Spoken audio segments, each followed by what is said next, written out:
One of the great stories we read about is found in Luke chapter 8. It's the story where Jesus went to the country of the Gerasenes and he would cast out these demons that were in a man. The Bible says in verse 27, "And when he came out unto the land, he was met by a man from the city who was possessed with demons, and who had not put on any clothing for a long time. And he was not living in a house, but in the tombs. Seeing Jesus, he cried out and fell before him and said in a loud voice, What business do we have with each other, Jesus, Son of the Most High God? I beg you, do not torment me.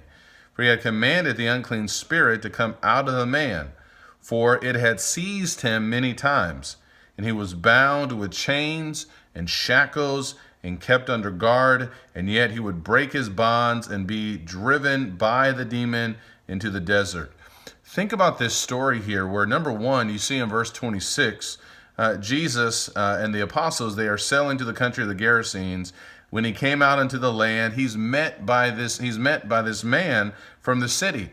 Notice in verse 27 that this man had not put on any clothes for a long period of time. So you see this man running towards you. He's naked. He doesn't have anything on, and he's possessed. What would you do? I think I'd get back in the boat and go to the other side. But Jesus didn't do that at all. Not only that, but he's crying out. He fell before Jesus, and yet Jesus, he's in control the entire time.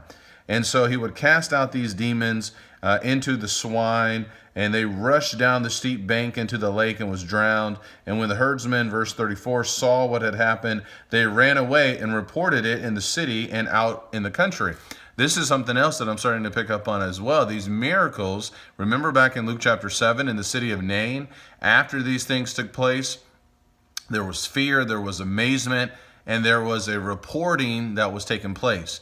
This was being shared by other individuals, and rightfully so. When you know this man who was just a problem for the city for such a long period of time, now something has changed, you want everybody to know. And so there's something that's kind of interesting, how this news is spreading. We saw this in Luke 4 and verse 37, and the report about him was spreading into every locality in the surrounding district. Then now we see it in Luke. We saw it in Luke chapter 7 and verse 17. This report concerning him went out all over Judea and in all the surrounding district. And now we're seeing it again in Luke chapter 8, where this news is spreading. And there's something powerful for us.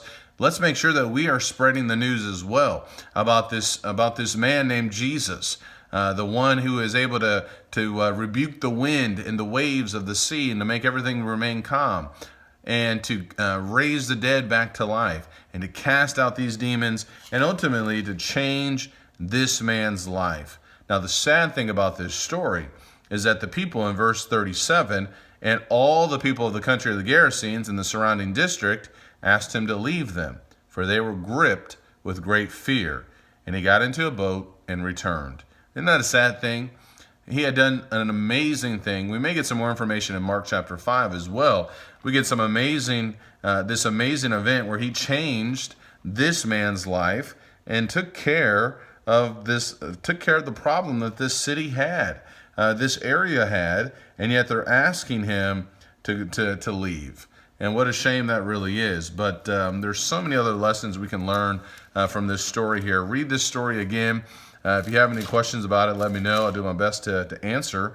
And let's just keep appreciating the power of Jesus and how Jesus is able to change the lives of others. Ultimately, through the gospel of Jesus Christ, that he wants to deliver us from the bondage of sin, and he wants us to continue to follow him with faith and with obedience. All right, talk to you later. Take care. God bless.